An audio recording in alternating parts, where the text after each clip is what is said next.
जय राम जय जय राम, श्री राम जय राम जय जय राम, श्री राम जय राम जय जय राम, श्री राम जय राम जय जय राम, श्री राम जय राम जय जय राम, श्री राम जय राम जय जय राम।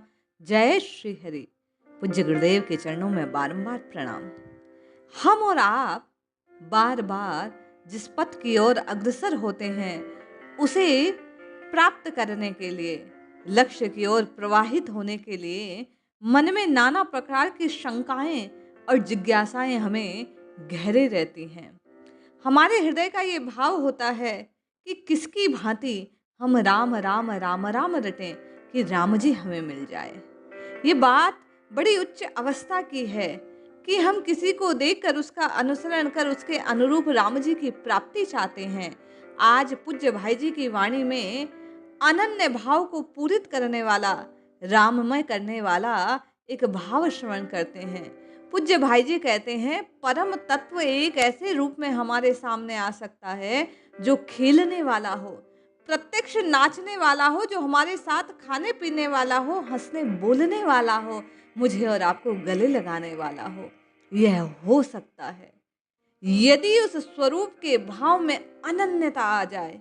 केवल एक ही बात, एक भरोसो, एक बल, एक आस विश्वास, एक पर आप और मैं यदि टिक जाएं। इस अंक में पूज्य भाई जी 3 उदाहरणों द्वारा मुझे और आपको बतला रहे हैं कि ये राम राम राम राम की रटना अनन्य भाव को किस प्रकार आपको और मुझे अपने हृदय में धारण करता है। पूज्य भाई जी कहते हैं, डॉक्टर राजेंद्र बाबू के गुरु थे श्री रामाजी महाराज। वे बिहार के थे। रामाजी महाराज बड़े महात्मा, वे दुल्हा राम के उपासक थे। जहां कोई बारात देखते उसमें दूल्हे को देख लेते तो छाता लेकर दौड़ पड़ते और दूल्हे के ऊपर छाता लगाकर उसके पीछे पीछे चलते। वे राम विवाह के आगे की रामायण पढ़ते नहीं।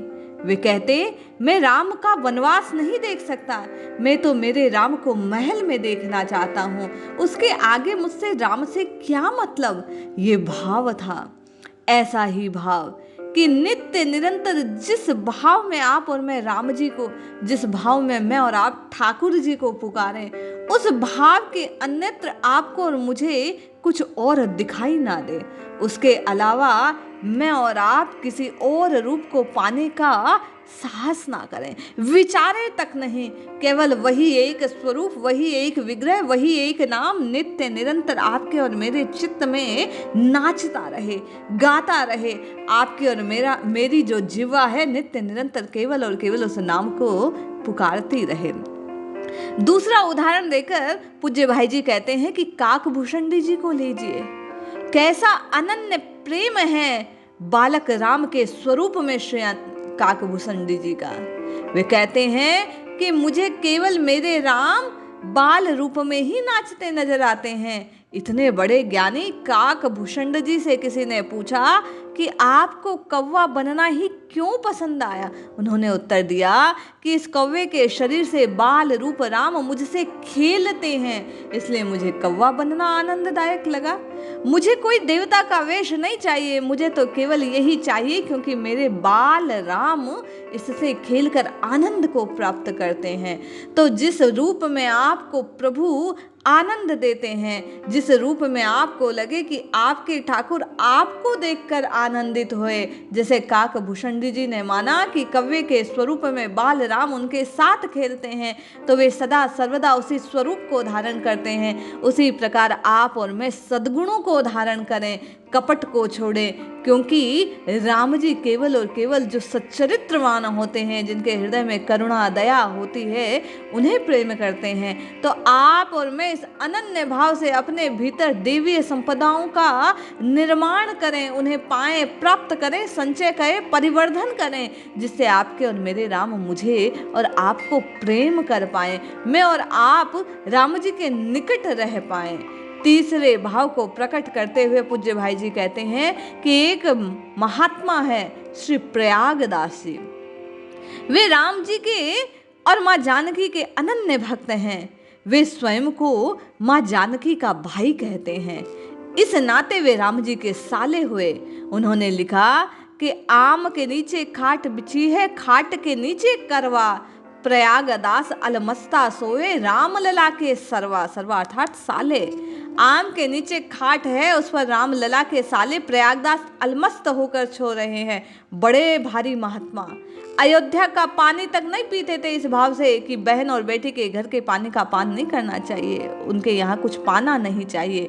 लोग उन्हें अज्ञानी कहते थे, पर वे राम जी के अनन्य भक्त, जो माँ जानकी को अपना बहन मानकर, अपनी स्वयं को उनका भाई मानकर नित्य निरंतर उसी स्वरूप में उनकी सेवा किया करते, उनका स्मरण किया करते, उनका नाम जपते थे, उनका पूजा आदि करते रहते थे। विचित्र भाव था उनका, लेकिन भाव ऐसा अनन्य, उसके अतिरिक्त उन्हें कोई और सूझता नहीं था।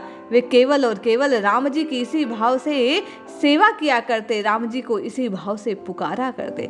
पूज्य भाई जी कहते हैं, इन्हीं महात्माओं के चरित्र को देखकर, इन्हीं महात्माओं की कथा को सुनकर मैं और आप भी अनन्य भाव से ठाकुर को इसी तरीके से पुकारने लग जाए तो निश्चय मानिए आपको और मुझे भी राम जी मिल सकते हैं।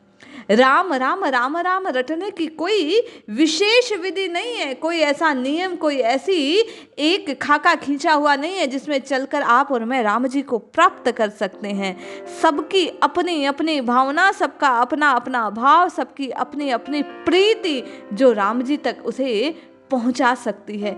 जिस रूप में, जिस स्वरूप में, जिस विग्रह में, जिस नाम में आपकी प्रीति बन जाए, उसी को साथ लेकर, उसी पर टिके रहकर, एक निष्ठ होकर अनन्य भाव से केवल उसी को सेवा कीजिए, उसी को पुकारिए। निश्चय मानिए ऐसा करने से आप और मैं अपने राम जी को अवश्य पा जाएंगे। वो बाल रूप हो, युवा रूप हो, जिस स्वरूप में राम जी, राजा राम के स्वरूप में, बाल स्वरूप में जैसा भा जाए, केवल उस एक स्वरूप को निगाहों के सामने रखकर नित्य निरंतर केवल और केवल उसकी सेवा करके, उसका नाम पुकार के मैं और आप निश्चय ही राम जी को प्राप्त कर सकते हैं। इसलिए जपिए जपिए जपिए, नित्य निरंतर राम जी के नाम को रटिए, कल्याण अवश्य होगा। जय श्री हरि।